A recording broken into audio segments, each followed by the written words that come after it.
Hello viewers, আসসালামু আলাইকুম। আরেকটি ভিডিওতে আপনাদের সবাইকে স্বাগত জানাচ্ছি।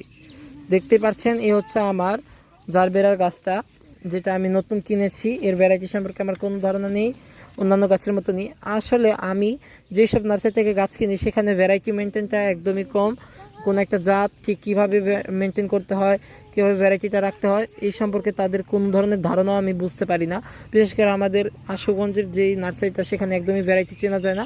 একটা গাছ অনেকগুলো একসাথে কেবলমাত্র ফুল ফুটলে গাছগুলো বোঝা যায় যে এগুলো কোন ভ্যারাইটি। যেহেতু এখানে জারবেরাগুলোতে কোনো ফুল ফুটা ছিল না, আমি জানি না, এটা কমন হতে পারে, আমারটার সাথে মিলে যেতে পারে। কিন্তু ওই জারবেরাটা আমি আরেকটা নার্সারি থেকে কিনছিলাম, ওটা অন্য অন্য একটা নার্সারি একটু দূরে। তো সেই তুলনায় কিন্তু এটা অন্য একটা চারা বা অন্য একটা ভ্যারাইটি হওয়ার সম্ভাবনাটাই বেশি। দেখা যাক কি হয়। আমি কিন্তু এখানে বেশ অনেকগুলো চারা রয়েছে, তাই এই অনেকগুলো চারা থেকে আমি ভাগ করে করে কয়েকটা জায়গায় লাগাবো। ঠিক যেমন আমি প্রথম আমার জারবেরাটার বেলায় করেছিলাম।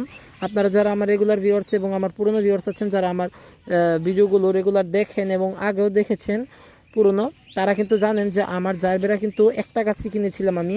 ওটা আমার কাছ থেকে খুব সম্ভবত 60 টাকার মতন রেখেছিল, 60 টাকা। ওই গাছটা কিন্তু আমি 3টে অংশ ছিল বলে 3 ভাগে ভাগ করে লাগিয়েছিলাম। তো এখন কিন্তু এটাতেও অনেকগুলো আছে, সে বিধায় আমি এটাকেও অনেকগুলো ভাগে লাগাবো। এবং তো একটা টবে না, আমি 2-1টা টবে লাগাবো। আপাতত আপনাদেরকে আমি একটা টবে লাগানো দেখাবো। এখন আমি এর সাইড দিয়ে মাটিটাকে হালকা করে বের করে নিচ্ছি। এক হাতে ফোন ধরে আমার এই গাছটাকে বের করা খুবই কষ্ট হচ্ছে, তাই আমি ভিডিওটা একটু অফ করে অবশ্যই গাছটা খুলে আপনাদেরকে দেখাচ্ছি। তো ভিউয়ার্স, দেখতেই পাচ্ছেন আমি কিন্তু চারাগুলো আলাদা করে নিয়েছি। আলহামদুলিল্লাহ, এখান থেকে কিন্তু আমার বেশ 5টার মতন চারা বের হয়েছে। এই একটা, এই তারপর 2 নাম্বারটা, এটাও বেশ হেলদি। আর এখানে 3 নাম্বার, এটা কিন্তু মানে মারা যায়নি, এর পাতাগুলো একটু শুকিয়ে গেছে, কুড়ি আছে অবশ্য, মানে আগা আছে অবশ্যই, এখান থেকে নতুন পাতা বেরোবে। এই 4 নম্বর, এই 5 নম্বর, এগুলো কিন্তু ইজিলি আলাদা হয়ে গেছে। আমার আগেরটা খুব কষ্ট করে কাটতে হয়েছিল, একটা থেকে ভেঙে 3টা করতে। দেখেন কিন্তু আলাদা আলাদাভাবে আমি এমনিতেই 5টা চারা পেয়ে গেছি। এগুলোকে কাটলেও কিন্তু 2টা করা যাবে, কিন্তু আমি করছি না, এটাকে আমি ডাইরেক্ট লাগাবো। এই যে দেখে নিন, এই যে এটা কিন্তু আমি টপটাতে লাগাবো। প্রথমে আমি এখান থেকে কিছুটা মাটি আলগা করে নেব,